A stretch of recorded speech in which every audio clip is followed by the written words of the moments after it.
Fed up Victorians are moving to the Gold Coast en masse, with one Queensland real estate agent saying his office receives hundreds of calls a week. No, I've finished on the SRL. No, I'm done on the... No, we're done. I've got it. Behind me, this 2-bedroom basic walk-up unit has sold for $1 million. That's $300,000 more than last year. New analysis by Domain shows rents in the Queensland capital hit record highs in the September quarter. Here's what the Victorian government doesn't want you to know. Queensland is absorbing over 100,000 new residents every single year, and a massive chunk of them are fleeing from Melbourne. That's interstate migration plus overseas arrivals flooding into one state faster than homes can be built. While Premier Jacinta Allen celebrates Melbourne overtaking Sydney's population, she's not telling you about the exodus happening in the opposite direction. Queensland received 29,910 net interstate migrants in the year to June 2024, the highest in the nation, and Victoria barely broke, even with just 664 net arrivals. And here's the brutal reality. Brisbane's median house price just crossed $1,011,000 for the first time in history, making it the second most expensive capital in Australia behind Sydney. Melbourne families who thought they were escaping to affordability, they've jumped from one housing crisis straight into another. In this video, I'm breaking down the exact migration numbers the government won't publicise, why Melbourne families are abandoning Victoria in record numbers, and how Queensland's housing market has transformed from affordable escape to unaffordable nightmare in just 5 years. Before we get into this, I've put together a free Melbourne Exodus report with all this data, the decision matrix, and suburb comparisons. Later in the video, I'll show you how to get this for free. Let's start with the data, because the scale of this migration crisis is absolutely cooked. According to the Queensland Government Statistician's Office, the official source for population data, Queensland received 29,910 net interstate migrants in the year ending June 2024.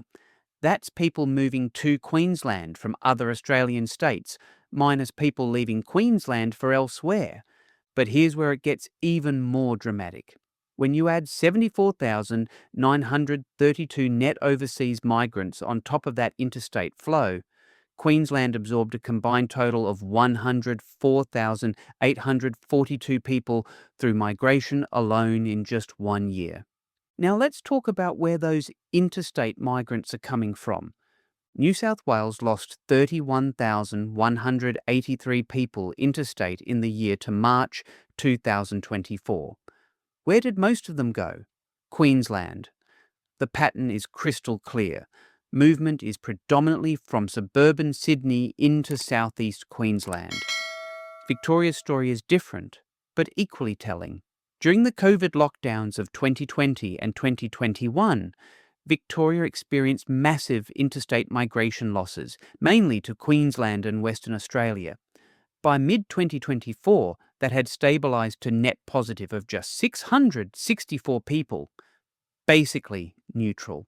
Victorian families who left during lockdowns never came back, and new families are still choosing Queensland over Victoria. Victorians more left Victoria than actually moved here, and the biggest increase of any of the states, up to 24,000, was the state of Queensland. So Queensland is the big winner in interstate migration, right? Everyone's moving to the Sunshine State for affordability and lifestyle? Not anymore. Brisbane's median house price hit $1,011,000 in June 2025. 5 years ago, June 2020, it was $558,000. That's a $453,000 increase, or 81.2% growth in just 5 years. Let that sink in. Melbourne families fleeing Victoria's housing crisis have arrived in Brisbane to find houses now cost over $1 million.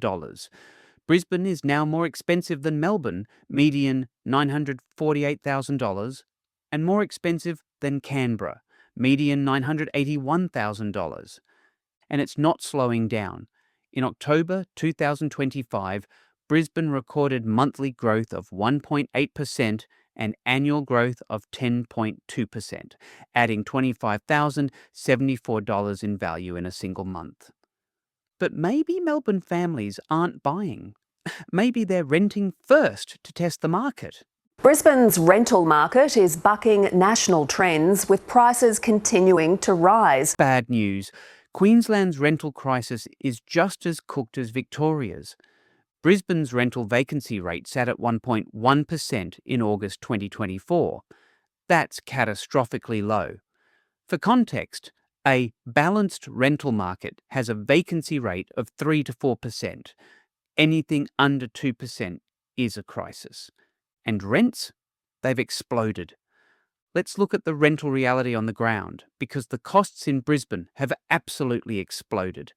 As of September 2024, you're forking out $649 per week for a 3-bedroom house and $572 for a unit.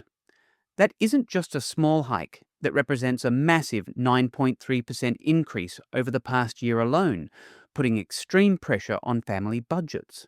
Now, compare that to the situation in Melbourne. You can still find a median apartment for $450 per week, and while recent data shows houses have climbed to $620, the pressure is different. Melbourne's vacancy rate is holding at 2.2%, which is still tight, sure, but compared to the absolute squeeze happening in Queensland, it's a significantly better situation for renters. So Melbourne families who moved to Queensland thinking they'd escape the rental crisis, they're now competing in an even tighter market with even faster rent increases. You're pretty hard-pressed to find a rental anywhere on the northern Gold Coast for under $600 a week. Here is the simple math that is absolutely destroying Queensland's housing market. The state is currently managing to build only around 36,000 new homes per year, yet it is simultaneously absorbing more than 100,000 new residents annually. That gap leaves a massive shortfall of over 64,000 people every single year who literally have nowhere to live. It is a structural disaster where the population growth is outpacing construction by nearly 3 to 1. Even if you assume families of 3, the math doesn't work. Single people and couples? Absolutely cooked. No wonder vacancy rates are at 1.1%. Now, if you're thinking, should I actually move to Queensland or stay in Melbourne? That's exactly why I created the Melbourne Exodus report. You can get for free by scanning this QR code or grab it from the link in the description. So if Queensland is now just as expensive and just as tight on rentals, why are Melbourne families still leaving Victoria? Factor 1. Victoria's investor exodus. Victoria lost 21,712 active rental properties in a single year, the first decline since records began in 1999. Why is this happening? It is a massive investor exodus driven by aggressive policy changes. First, the government slashed the land tax threshold from $300,000 all the way down to just $50,000, while slapping an additional 0.1% land tax on properties over $300,000. On top of that, they've expanded the vacant residential land tax statewide. Combine those financial penalties with the absolute strictest landlord regulations in the country, and it's no mystery why investors are selling up and leaving the market. Melbourne accounted for 3.7% drop in active rental bonds. Roughly 20,000 rental properties vanished from the market. Factor 2. Victoria's construction collapse. Victoria completed just 60,000 homes in 2024, falling 20,000 short of the annual target. To meet the Victorian government's housing statement targets, the state needs 80,000 plus completions per year until 2034. It's not happening. Supply shortages to skills shortages, increases in cost of labour and doing business, add on top of that interest rate rises and inflationary pressures, you've got the perfect storm. The December 2024 quarter was the lowest quarterly result since early 2023, with just 13,955 new dwellings completed. Factor 3. Queensland's lifestyle promise. Even with rising prices, Queensland still offers what Melbourne simply can't match. We're talking about genuinely warmer weather, finally escaping those miserable 6-month winters, combined with lower density living that actually delivers more space and bigger yards. Then there is the work-life balance narrative. Even if that is slowly becoming a myth, the pull is strong. And backing it all up is the 2032 Brisbane Olympics infrastructure boom, driving a sense of optimism about the future that keeps the migration tap flowing. During COVID, this lifestyle pitch went into overdrive, and the migration wave hasn't stopped. Greater Brisbane gained 235,000 people in 4 years, June 2020 to June 2024, a 9.2% population increase, above the national growth rate of 6% over the same period. Assuming an average household size of 2.5 people, that population growth alone created demand for 94,000 new dwellings. But Brisbane only built 88,000 homes in that period. Shortfall, 6,000 homes, and that's before counting overseas migration and investor demand. So what's the Victorian government doing about families fleeing to Queensland? Absolutely nothing. Stamp duty concessions for off-the-plan apartments in Melbourne, a policy we've already covered in previous videos that does nothing to help renters or families in mortgage stress.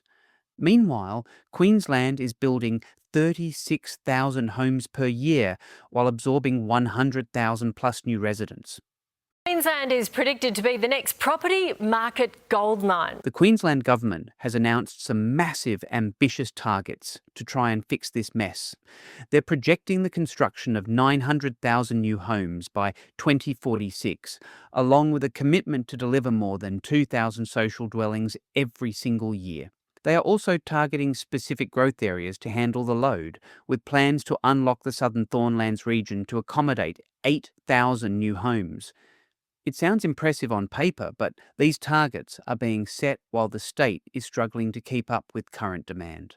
But here's the reality check from the experts. Queensland's targets are nowhere near enough, and Victoria not even trying to compete. So where does this lead? What happens when 100,000 plus people flood into Queensland every year while construction lags decades behind? Best case scenario, interest rates fall significantly in 2025 to 2026. Construction costs stabilise. Queensland ramps up building approvals and completions to 50,000 to 60,000 per year. Brisbane's price growth moderates to 3 to 5% annually instead of 10% plus. Rental vacancy improves to 2 to 2.5%. But this requires RBA cutting rates by at least 1%. Builder confidence returning, supply chain costs dropping, government fast-tracking approvals. That's a lot of ifs. Worst case scenario, interest rates stay elevated through 2026.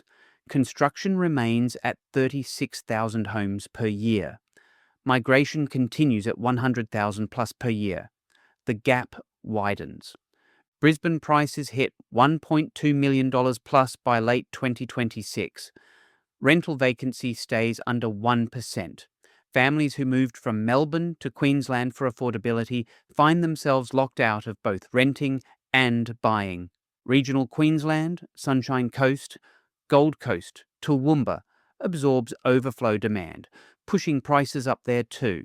Eventually, families start looking at South Australia and Tasmania, the last affordable states. Realistic scenario. We're probably headed for a prolonged affordability crisis across all of southeast Queensland. Brisbane will continue growing at 6 to 8% annually through 2026. Regional areas will see 10 to 15% growth as buyers get priced out of Brisbane. Melbourne families who moved to Queensland 2020 to 2022, they got in at the right time. Those now, they're arriving at the peak and will face the same struggles they left Victoria to escape. Here's the truth about Victoria's exodus to Queensland.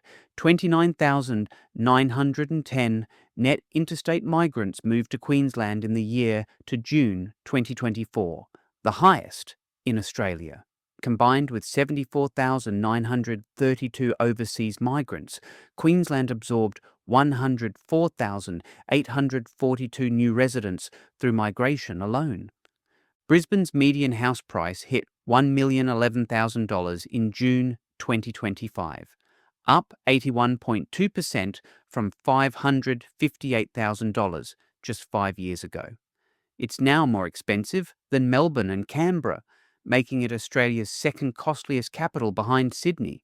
Queensland builds just 36,000 homes per year while absorbing 100,000 plus people, a structural shortfall of 64,000 plus every single year.